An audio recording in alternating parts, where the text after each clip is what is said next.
Hi friends, Chiranjeevi మరియు సల్మాన్ ఖాన్ నటించిన God father movie ఎలా ఉందో చూద్దాం. చిరంజీవి హీరోగా నటించిన పొలిటికల్ యాక్షన్ థ్రిల్లర్ చిత్రం Godfather. Malayalam super hit లూసిఫర్కు తెలుగు రీమేక్ ఇది. అప్పట్లో ఈ సినిమాను తెలుగులో కూడా డబ్ చేశారు. అమెజాన్ ప్రైమ్లో ఈ సినిమా అందుబాటులో కూడా ఉంది. తెలుగులో డబ్ అయ్యి ఓటీటీలో అందుబాటులో ఉన్న ఈ సినిమాను మెగాస్టార్ చిరంజీవి మళ్ళీ రీమేక్ చేయడంతో గాడ్ ఫాదర్పై అందరికీ ఆసక్తి పెరిగింది. మెగాస్టార్ ఈ సినిమాలో ఎలా నటించారనే విషయం మీద అందరికీ ఆసక్తి నెలకొనింది. దానికి తోడు ఇటీవల రిలీజ్ అయిన ట్రైలర్, పాటలు, డైలాగ్ సినిమాపై హైప్ క్రియేట్ చేశాయి. అంతేకాకుండా సల్మాన్ ఖాన్, నయనతార, సత్యదేవ్, పూరి జగన్నాథ్ కీలక పాత్రలు పోషించారు. మోహన్ రాజా దర్శకత్వం వహించిన ఈ సినిమా దసరా సందర్భంగా భారీ అంచనాల మధ్య ఈరోజు ప్రేక్షకుల ముందుకు వచ్చింది. ఇంకా గాడ్ ఫాదర్ కథలో ఏముందంటే, రాష్ట్ర ముఖ్యమంత్రి చనిపోవడంతో సీఎం సీటుకు నయనతార, సత్యదేవ్ ముందు నిలుస్తారు.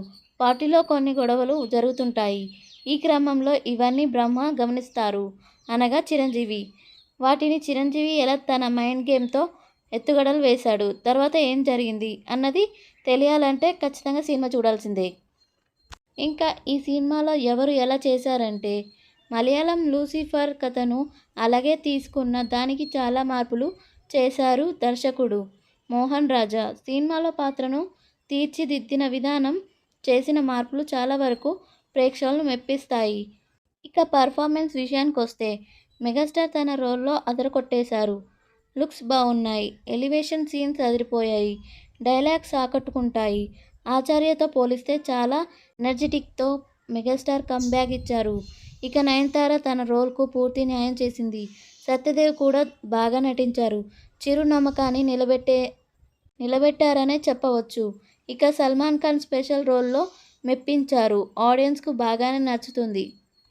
సంగీతం, బ్యాక్గ్రౌండ్ స్కోర్ విషయంలో తమన్ కుమ్మేశాడని చెప్పవచ్చు. ట్రైలర్లో మ్యూజిక్ యావరేజ్గా అనిపించినా సినిమాలో అద్భుతంగా అనిపిస్తుంది.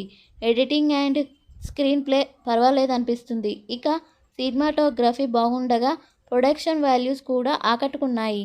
ఇక డైరెక్షన్ విషయానికి వస్తే మోహన్ రాజా లూసిఫర్కు చాలా వరకు చేసిన చేంజెస్ ఈ సినిమాలో అన్నీ కూడా బాగానే వర్కౌట్ అయ్యాయి. ఫస్ట్ హాఫ్ వరకు కొత్త, కొంచెం రొటీన్గానే అనిపించినా అక్కడక్కడ వచ్చిన హీరో ఎలివేషన్ ఆకట్టుకోగా, ఇంటర్వెల్ సీన్ అదిరిపోయి సెకండ్ హాఫ్పై అంచనాలు పెంచుతాయి. ఇక సెకండ్ హాఫ్ అక్కడక్కడ కొంచెం స్లో అయినా ఫస్ట్ హాఫ్ కన్నా బెటర్గా ఉండి మొత్తం మీద ఆడియన్స్ సంతృప్తి థియేటర్ బయటికి వస్తారు. మొత్తం మీద సినిమాలో మెగాస్టార్ చిరంజీవి అదరగొట్టేశారని చెప్పవచ్చు.